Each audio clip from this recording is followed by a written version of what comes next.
Hello, can you tell us your name and what ministry that you do right now?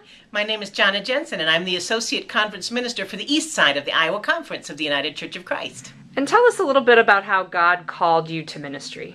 When I was a little girl, church was very special. It wasn't something I got to do very often. It was a treat when I got to go to Sunday school or to worship with my father, and my father made those events seem like something that was just the most luscious thing imaginable. And I remember standing up in the folding chair in our congregation so that I could sing out of the hymnal alongside him. And so from my earliest memories, church was something special. When I was a little girl, I didn't tell anybody that I would go up and hide in my room and play church. And I would line up my Barbies and my bears, and they would be the congregation. I had a little Bible that I'd been given at Sunday school, and I would pick out scriptures and pick out songs and then conduct the whole worship service for them. And I have since found out now in this ministry, when I converse with people who are listening for calls to ministry or seeking their first call, that there are others who played church as children and didn't tell a soul. Because you couldn't come downstairs in those days and say, "What were you doing, Jonna?" And I would say, "Playing church." But that was probably how it began. One of the things about women my generation in ministry, you'll hear this story a lot, I felt a call to ordained ministry having never seen an ordained woman.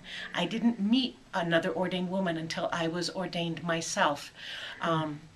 But all the while growing up, confirmation was another huge spiritual experience for me. And I felt very much that saying yes in confirmation was a way of saying yes to the whole thing, that it was indeed a call to ministry. And I continued in high school to look for opportunities to be involved in church. And I read all the religion books in the Maquoketa Public Library, and came to college to major in religion as soon as I knew there was such a thing you could major in. And so it was a very just a very natural flow of call. But I do also have a moment when it just gelled that the way to put all this interest in church and in things religious and in theology, to put it together into a life, was to experience a call to parish ministry. And for me it was a walk along the campus at the University of Iowa and looking up into a fall blue sky and seeing the bare branches that were stretched out like hands. And it was an image for me of hands that were upreaching, and it was for me the visual experience of a call to service and a call to reaching up. And it continues to be repeated in my life as the gelling symbol for a call to ministry. And